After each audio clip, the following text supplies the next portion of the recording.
溺爱毋是疼痛。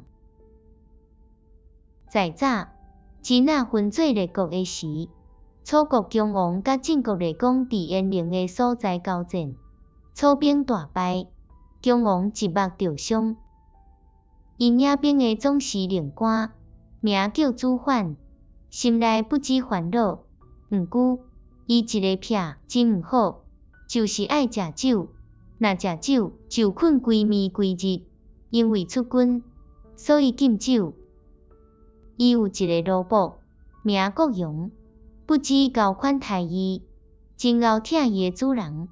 看见子缓烦恼到怨呢，想伊平素爱食酒，就芳一大漚，当众人的面前骗伊讲是茶。子缓一个偏就知叫是酒，就想这是国阳疼我，所以创酒骗讲是茶，来互我食。伊就甲伊啉落去，搁叫芳茶来。国阳悠然将酒互伊，无想到一漚过一漚，食了煞大醉，倒伫帐边内，困到不知天地。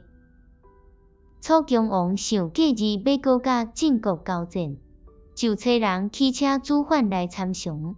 写在子缓酒醉若死一半样，就想家己也着伤，全靠子缓一人。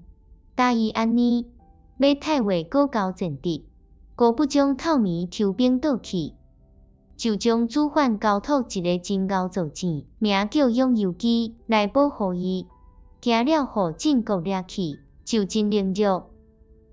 到过日下日尾到，子缓酒醉精神，才知这个代志，就讲国阳害我，国阳害我，我太有面通搁见我的王，就家己自尽来死。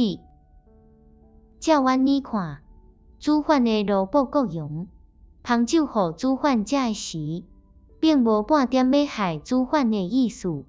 不过因为子缓平素爱食酒，所以将酒互伊食，爱得伊欢喜，算是出自疼痛的心。